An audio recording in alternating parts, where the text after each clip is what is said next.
PenguinCuber here, and today, since I just recently started YouTube, I thought, why not tell you guys about my cubing story. My cubing story all started one day when I went to Target with my mom looking for a birthday gift for my friend. I begged my mom into getting me this cube, which of course you can see did break eventually, but I'll get to that later. The next big part of my cubing story is when I actually finished this cube and I learned how to solve it. That's really what started it. So, one day I decided to, with my family, go to Colorado. I ended up getting a little tiny cube which is a 3x3, kind of looked like this one.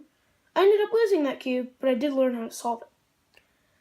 So I then decided to beg my mom and dad for a bigger cube because the mini one was really hard to turn. I ended up going to Walmart and getting this one. I solved it so much I broke it in, so it feels kind of like a speed cube, but of course not as good. The next thing that really happened to me was when I started bringing my cubes to school. I started getting cool cubes, kind of like my Pyraminx. This was my first one, by the way. And other things, kind of like my Gogwan. Somewhere along the line, I ended up breaking this cube and losing this piece. So, I needed a new 2x2, of course. And that's when I went to Target once again. Got this 2x2. This 2x2 helped me all those years before I got this cube, my Lingpo. The next thing I really remember happening is ordering a bunch of these mini tiny keychain cubes and making this one off of a tutorial I found online.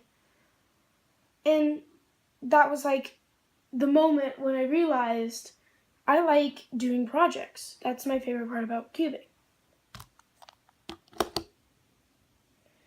Later on the road, I found this store, properly known as Barnes & Nobles.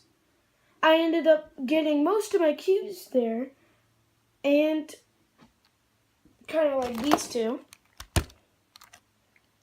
And it was pretty cool, because I didn't have to go online and wait many days. And, of course, then I have a very cool story about where this exact cube right here got mixed up at Barnes & Nobles. Somebody mixed it up, and they couldn't even put it back in their case. Somebody said, if I solve it, then they'll buy it for me. Another person said, you know what? If you just put it back into the X shape, I'll get it for you.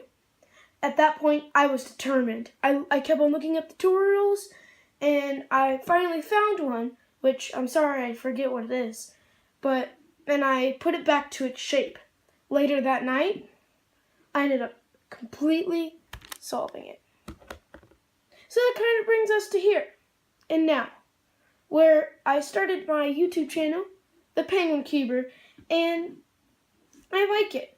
With all these new cubes and new beginnings, I think eventually I might actually start going to competitions. And, of course, I hope you guys enjoyed this video, and that was some stories from my cubing past, and of course there'll be many more in the future. I hope you guys enjoyed this video. Bye!